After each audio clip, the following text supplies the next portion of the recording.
Ya, ini tadi kan dari KDD kan ketika kasus ini berkembang begitu ya, menjadi viral, ternyata yang di luar dugaan kita awalnya hanya berusaha untuk mendampingi si siapa Agus, tetapi malah yang terbalik masyarakat banyak memberikan informasi ke KDD soal adanya korban-korban baru yang totalnya sekarang ini sekitar 10-an korban baru yang sudah terdeteksi, kemudian berani ngobrol apakah tetangganya atau apa yang menyampaikan, ada temannya yang menyampaikan, totalnya ada 10. Dan saat sekarang ini ada yang langsung mendatangi ke kita dan kami arahkan ke Polda. Sekarang sedang ada pemeriksaan 1 orang, sedangkan 1 orangnya mungkin nanti siang itu adalah yang korban anak-anak. Orang tuanya mau ketemu untuk menjelaskan. Jadi bukan hanya 1 orang ya Pak korbannya. Yang sudah di BAP kan 3 ya. Jadi yang di BAP itu berstatus sebagai saksi dan juga saksi korban, bukan saksi yang menyaksikan atau menjadi saksi perbuatan kepada si pelapor yang pertama, tetapi dia menjadi saksi sebagai korban selanjutnya. Oke. Pak, ini kan sebagai pendamping disabilitas ini, komite disabilitas daerah. Posisinya kan banyak orang bertanya ini membela disabilitasnya, Agusnya atau apa posisinya Pak Joko ini? KDD itu kan bertugas salah satunya bukan dalam artian membela ya, tetapi KDD memastikan bahwa hak-hak Agus sebagai disabilitas di dalam proses hukum itu terpenuhi. Nah, tetapi ketika di dalam pelaksanaan itu ternyata kita juga menemukan, artinya ada korban yang lain yang tadi malah kemudian melapor juga ke KDD. KDD kan mau tidak mau juga harus menindaklanjuti, tidak mendiamkan itu. Kalau mendiamkan kan artinya kita kalau ada perbuatan yang salah dari disabilitas kemudian kita membenarkan itu kan juga nggak benar. Nah, artinya kita memberikan perlindungan itu pada porsinya sesuai dengan hak yang harus diterima oleh Agus ini sebagai tersangka. Itu yang publik harus tahu ya Pak. Yang harus tahu. Jadi bukan berarti ketika kemudian KDD menangani kasus disabilitas kemudian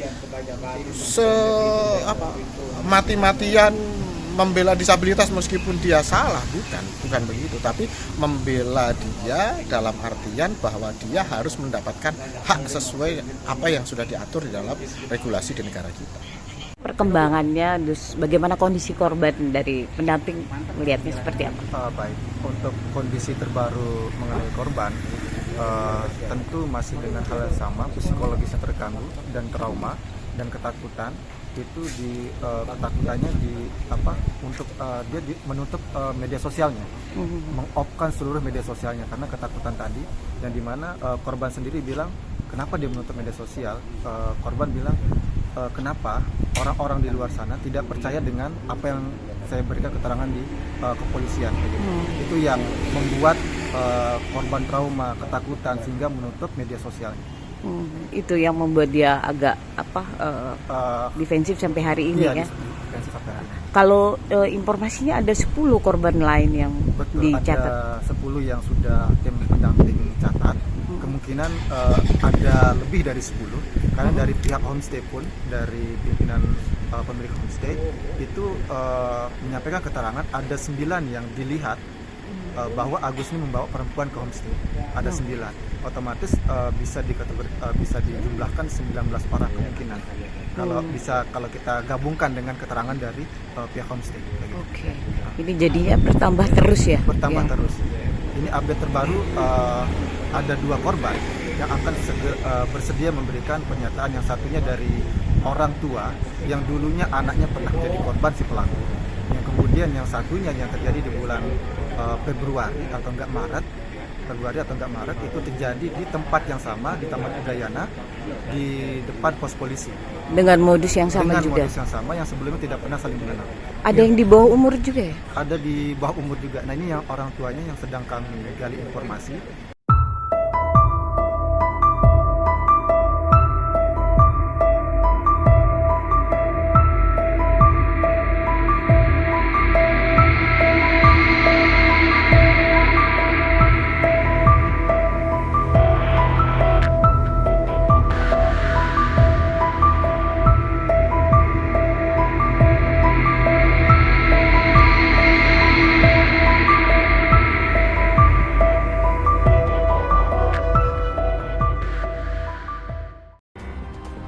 Saudara, penanganan dugaan kekerasan seksual di Nusa Tenggara Barat yang dilakukan tersangka penyandang disabilitas IWS ditangani serius oleh tim pendamping.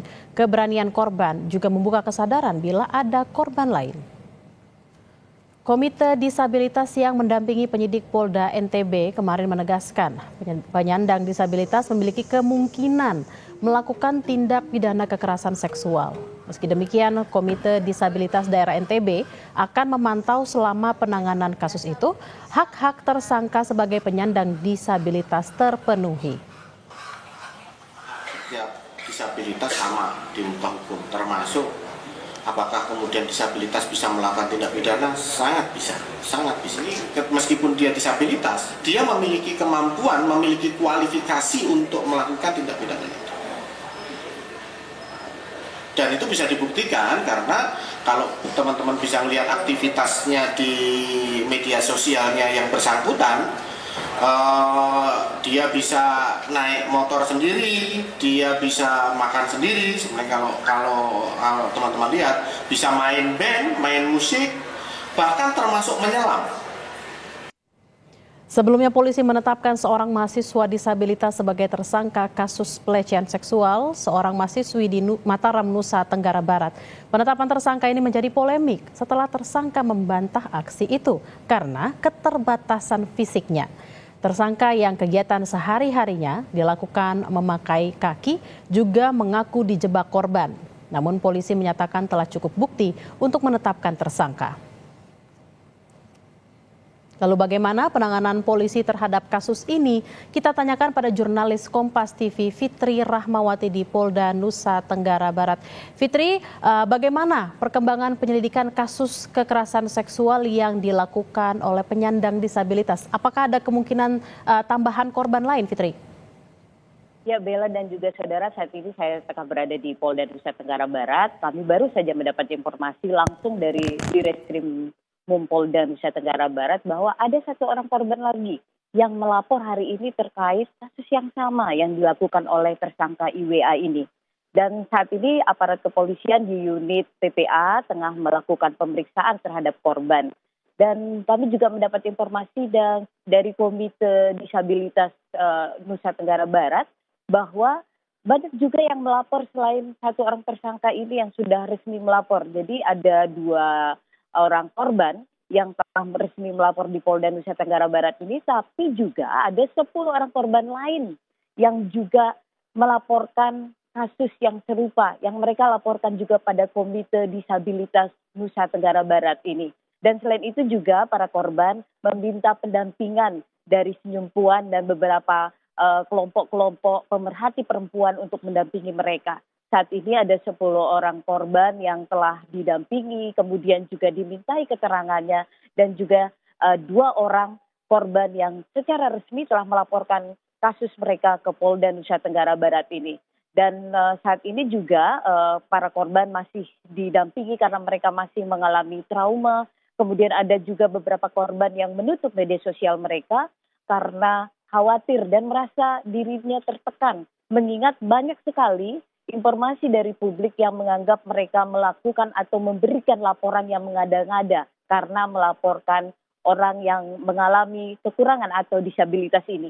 Hanya saja Komite Disabilitas Provinsi Nusa Tenggara Barat mengingatkan kepada publik bahwa kelompok disabilitas juga memiliki potensi untuk melakukan tindakan kekerasan seksual. Artinya posisi KDD atau